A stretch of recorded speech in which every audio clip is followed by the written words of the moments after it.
everyone, welcome back to the channel. So today we are going to do business studies of class 12. We are going to start with the introduction, and also we are going to start chapter number 2, principles of management.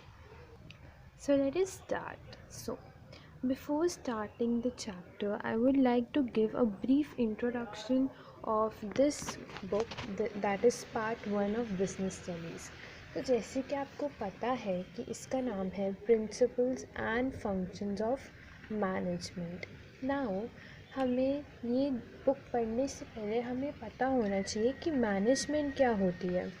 So to understand that today I am gonna tell you कि management होता क्या है. So basically हर चीज़ को जब हम करते हैं, like party organise करते हैं, बर्थडे पार्टी, वेडिंग फंक्शन या किसी चीज़ को ऑर्गेनाइज़ करते हैं, तो उसको हमें मैनेज भी करना पड़ता है. लाइक केटरिंग की सर्विसेज कौन प्रोवाइड करेगा, फ्लावर डेकोरेशन, बाकी बहुत सारे काम होते हैं जैसे गिफ्ट्स देना. सो इन सब को मैनेज करने के लिए कोई ना कोई हमें चाहिए होता है, राइट. वैसे ही एक ऑर्गेनाइजेशन, एक फर्म, एक कंपनी को भी एक मैनेजर चाहिए होता है जो उस फर्म की सारी एक्टिविटीज़ का ध्यान रखे. ना फर्म की क्या क्या एक्टिविटीज़ होती हैं, क्या क्या फंक्शंस होते हैं मैनेजमेंट के, वो ही हम इस बुक में पढ़ने वाले हैं. बट उससे पहले हमें पता होना चाहिए, एक ब्रीफ मतलब पता होना चाहिए कि मैनेजमेंट होता क्या है. सो आपकी बुक में भी चैप्टर 1 में डिफ़ाइन दे रखी है that management is a process of planning, organising, staffing, directing and controlling in an organisation. So basically ये डिफ़ाइन कर रही है कि मैनेजमेंट एक प्रोसेस है planning, organising, staffing, directing and controlling का एक ऑर्गेनाइजेशन में. और अगर आप अपनी बुक का इंडेक्स खोलोगे तो आपको दिखेगा कि जो हमारे चैप्टर नंबर 4, 5, 6, 7 एंड 8 है वो इस डिफ़ाइन से मिलते जुलते हैं. देखो, planning, organising, staffing, directing and controlling. Planning, organising, staffing, directing and controlling, right. So अब हम स्टार्ट करते हैं अपना chapter number 2, principles of management से. So chapter number 2, principles of management में बेसिकली हमारा जो चैप्टर है वो 2 पार्ट्स में डिवाइडेड है. डिवाइडेड नहीं, आप कह सकते हो कि मेजरली इन 2 जनों के बारे में बात हो रही है और इनके प्रिंसिपल्स जो है हम पढ़ेंगे उस चैप्टर में. सो बेसिकली हमारे चैप्टर में 2 आपको नाम सुनने को मिलेंगे, Henry Fayol and F W. Taylor. So अब हमें प्रिंसिपल्स ऑफ मैनेजमेंट जानने से पहले हमें थोड़ी सी इन दोनों की हिस्ट्री पता होनी चाहिए. और उस हिस्ट्री के लिए आप NCERT पेज नंबर 31 एंड 32 को सिर्फ रीड करोगे. एंड उसमें से आपको मेनली यही पता होना चाहिए कि जो हेनरी फ्यूल था वो एक फ्रेंच माइनिंग इंजीनियर था एंड एफ.डब्ल्यू. टेलर जो था वो एक अमेरिकन मैकेनिकल इंजीनियर था. और जो हेनरी फ्यूल के जो प्रिंसिपल्स हैं वो उसने अपने एक्सपीरियंस के बेस पर आपको इस बुक में लिख के बताए हैं. एंड वेयर एज जो एफ.डब्ल्यू. टेलर है उसके सारे एक्सपेरिमेंट्स एंड साइंटिफिक मैनेजमेंट पे बेस्ड है उसके प्रिंसिपल्स. सो आप अपनी बुक का पेज नंबर 31 एंड 32 को थोड़ा सा ब्रीफली भी अगर आप गो थ्रू करोगे तो आपको पता चल जाएगा की बात हो रही है. यहाँ पर आप देख सकते हो एफ.डब्ल्यू. टेलर और हेनरी फ्यूल के बारे में बात हो रही है. सो आपको ये दोनों पेजेस बस एक बार ही रीड करने हैं. नाउ मूविंग फॉरवर्ड, अब हम फ्यूल के प्रिंसिपल्स ऑफ मैनेजमेंट करेंगे which are very important. And I think ये इस चैप्टर का बहुत ही इम्पॉर्टेंट पार्ट है. 14 प्रिंसिपल्स ऑफ हेनरी फ्यूल. ये एग्ज़ामिनेशन में, बोर्ड एग्ज़ामिनेशन में हमेशा आते हैं. सो आपको ये तो बिल्कुल भी गलती से भी मिस नहीं करने।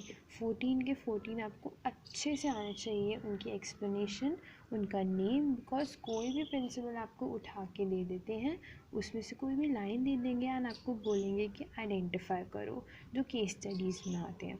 सो उसके लिए आपको हर एक लाइन एनसीईआरटी से बहुत अच्छे से पढ़ी होनी चाहिए एंड आपको प्रिंसिपल के नाम भी पता होने चाहिए। So let us start.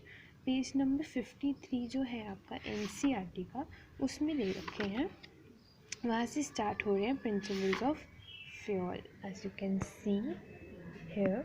सो इस पैराग्राफ को एंड इस पैराग्राफ को आई थिंक यहाँ तक फादर ऑफ जनरल मैनेजमेंट तक आप इसे रीड करोगे सिर्फ, बट मेन प्रिंसिपल स्टार्ट होते हैं यहाँ से।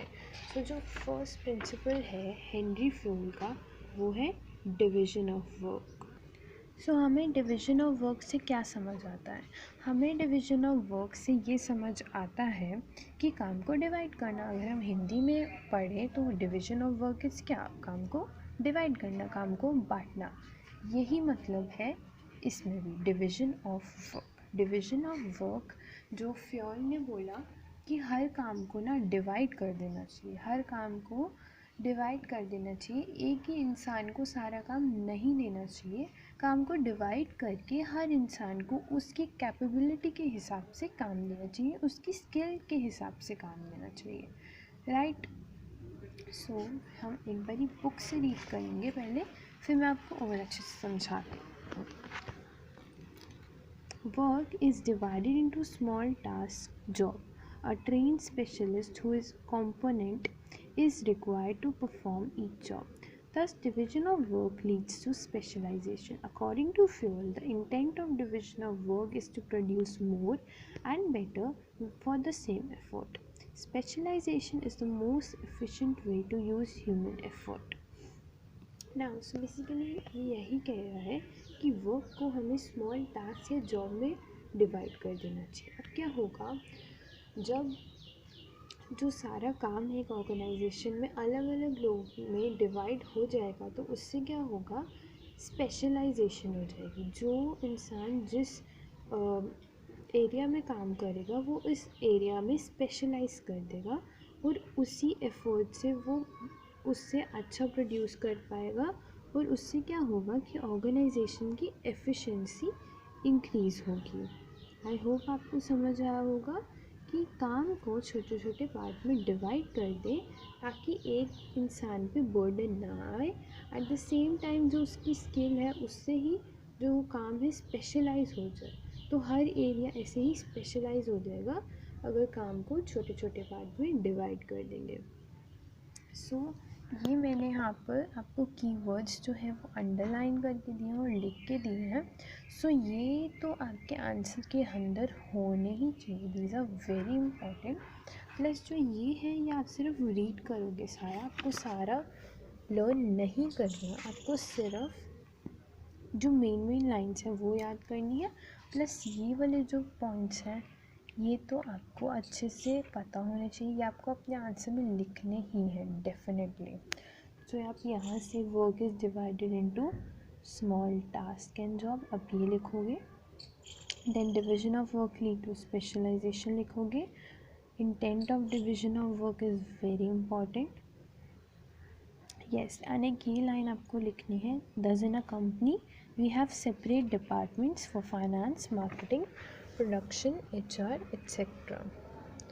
यस, ये इसका बहुत अच्छा एग्जांपल है कि एक कंपनी के अंदर हर डिपार्टमेंट के लिए अलग लोग होते हैं, लाइक फाइनेंस के लिए अलग डिपार्टमेंट, मार्केटिंग के लिए अलग डिपार्टमेंट, HR ह्यूमन रिसोर्स के लिए अलग डिपार्टमेंट एंड प्रोडक्शन के लिए अलग डिपार्टमेंट। अब इससे क्या होता है कि हर इंसान अपने ही फील्ड में specialise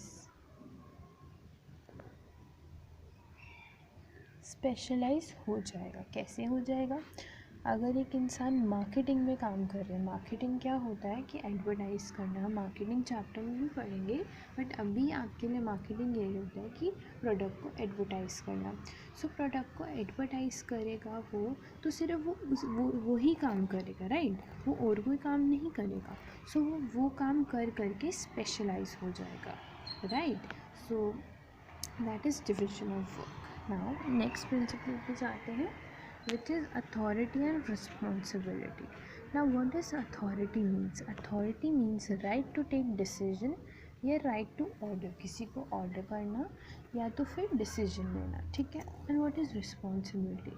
Responsibility means obligation to perform a task, मतलब कि आपको ये टास्क परफॉर्म करना है, ये आपकी रिस्पॉन्सिबिलिटी है। एंड अथॉरिटी मतलब कि आपको राइट है कि आप डिसीजन ले सकते हो। तो एक ऑर्गेनाइजेशन में अथॉरिटी और रिस्पॉन्सिबिलिटी होना तो बहुत ही इम्पॉर्टेंट है, क्योंकि अगर कोई डिसीजन नहीं लेगा तो काम नहीं हो पाएंगे। एंड रिस्पॉन्सिबिलिटी भी उतनी ही इम्पॉर्टेंट है, क्योंकि हमें कोई काम करने के लिए, टास्क को परफॉर्म करने के लिए भी चाहिए। सो फ्योल कहता है कि जो अथॉरिटी और रिस्पॉन्सिबिलिटी है ना एक ऑर्गेनाइजेशन में, उसमें बैलेंस होना चाहिए, वो दोनों इक्वल होनी चाहिए।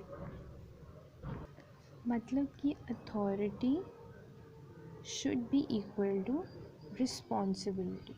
क्यों होनी चाहिए?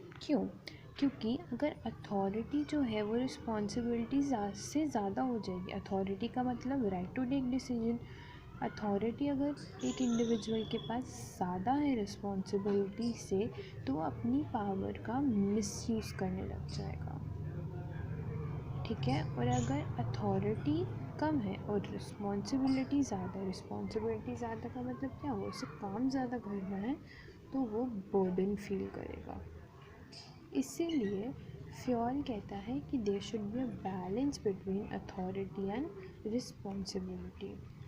बस आपको यही लिखना है आंसर में, और यही आपके बुक में भी दे रखा है एनसीईआरटी में। See according to Fayol authority is right to give orders and obtain obedience and responsibility is the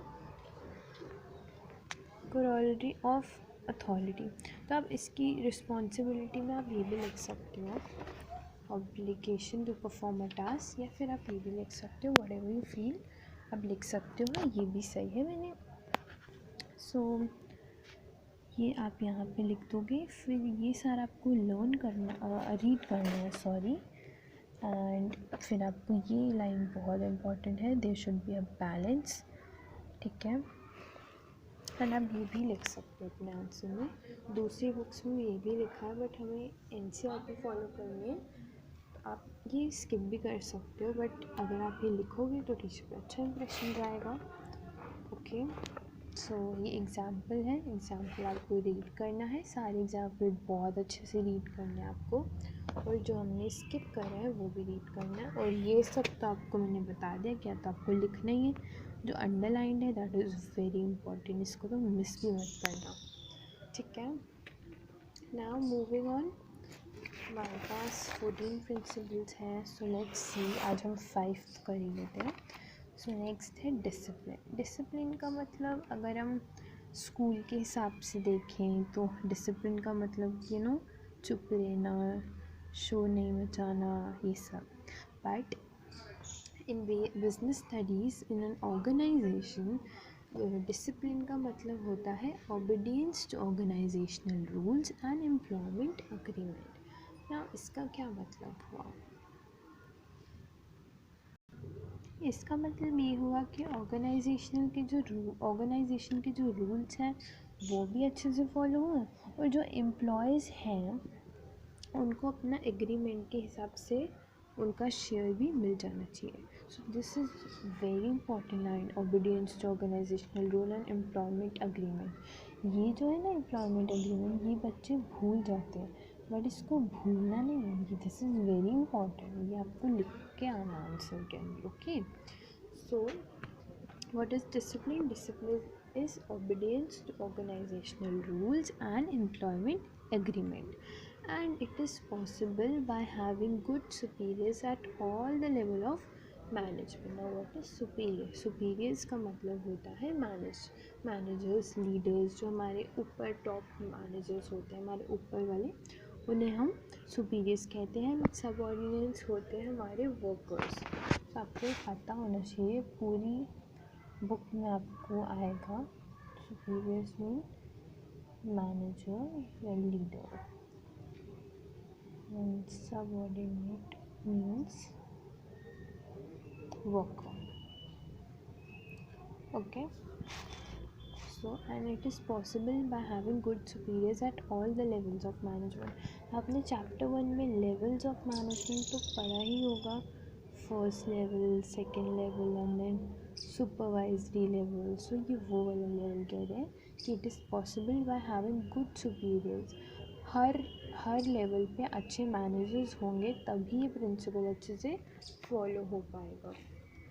so हम एक एग्जाम्पल पढ़ते हैं, उससे हमें अच्छे से समझ आ जाएगा। See suppose management and labor union have entered into an agreement where workers have agreed to put in extra hour without any additional payment to revive the company out of loss. In return, the management has promised to increase the wages of workers when this mission is accomplished। इसका मतलब क्या हुआ कि management और labour जो है वो एक कॉन्ट्रैक्ट में आई कि उसमें क्या होगा कि जो लेबर है वो एक ऑर्गेनाइजेशन के लिए एक्स्ट्रा काम करेगी, डबल शिफ्ट देगी, एक्स्ट्रा आवर्स में काम करेगी। क्यों करेगी? क्योंकि जो कंपनी है उसको लॉस से बाहर लाने के लिए, और उसके लिए कोई एडिशनल पेमेंट भी नहीं मांग रही लेबर। तो इस सिचुएशन में क्या है कि एक ऑर्गेनाइजेशन ने प्रॉमिस किया है कि वो लेबर की जो सैलरी है वो इंक्रीज़ करेगी। तो अगर जो ऑर्गेनाइजेशन है वो लॉस से बाहर आती है तो उसे अपने वर्कर्स को इंक्रीज सैलरी देनी पड़ेगी। तो इसके अंदर अगर हम देखें तो इसके अंदर डिसिप्लिन जो है वो फॉलो हो रहा है। क्यों हो रहा है? इसलिए हो रहा है क्योंकि एक तो जो लेबर्स है वो ऑर्गेनाइजेशन को लॉस से बाहर निकाल रही है, एंड सेकेंड थिंग जो ऑर्गेनाइजेशन है वो एम्प्लॉयमेंट अग्रीमेंट को जो है उन्होंने प्रॉमिस किया हुआ वो उन्हें प्रोवाइड करेंगे। सो इस केस में जो है डिसिप्लिन जो है वो फॉलो होगा, क्योंकि दोनों मैनेजमेंट और वर्कर्स अपनी कमिटमेंट्स पर ऑनर होगा। ओके, देखो यहाँ पर भी लिखा है both honour their commitments, right? That is it. Okay, so इस वीडियो में हम बस इतना ही करेंगे। मैंने आज आपको ब्रीफ इंट्रोडक्शन दी है मैनेजमेंट के बारे में और हमने 3 प्रिंसिपल्स करे हैं।